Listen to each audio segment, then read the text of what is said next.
L'attelle palmaire est particulièrement indiquée dans les entorses du poignet, le syndrome du canal carpien et les lacérations. Elle est également idéale comme attelle de nuit. Commencez par mesurer la distance du pli de flexion palmaire à 2 largeurs de doigts distalement de la fosse antécubitale. Découpez ensuite la longueur d'attelle souhaitée et appliquez-la sur le bras du patient. Vous pouvez dédoubler entièrement le coussinet. Si vous utilisez un seau ou l'eau du robinet pour activer l'attelle, il n'est pas nécessaire de dédoubler le coussinet. Alignez l'extrémité distale de l'attelle sur l'angle du pli de flexion palmaire. À présent, repliez un bord de l'attelle le long du pli de flexion palmaire. Tracez un trait correspondant sur le substrat. Autre possibilité, vous pouvez tracer un trait autour de la région du pouce. Élargissez l'espace dans la région antécubitale de l'attelle et coupez également le substrat pour éviter qu'il dépasse.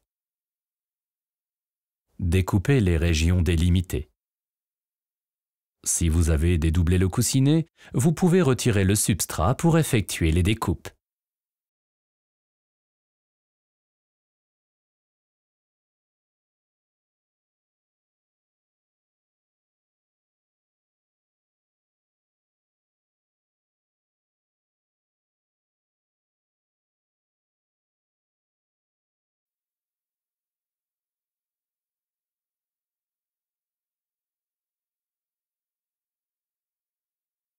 Replacez le substrat sur le coussinet, refermez ce dernier et découpez le matériau qui dépasse en laissant une marge de chaque côté.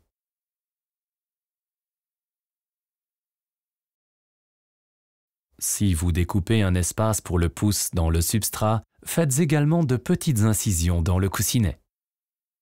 Activez l'attelle avec de l'eau. Appliquez l'attelle sur le bras du patient en l'orientant vers le pli de flexion palmaire. Pour une bonne immobilisation, enroulez un bandage dans le sens distal à proximal.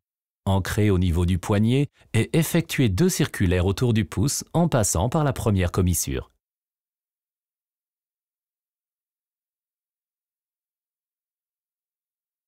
Remontez le bras en chevauchant le bandage sur la moitié de sa largeur à chaque passage et fixez le bandage avec un sparadrap ou une sangle auto-agrippante.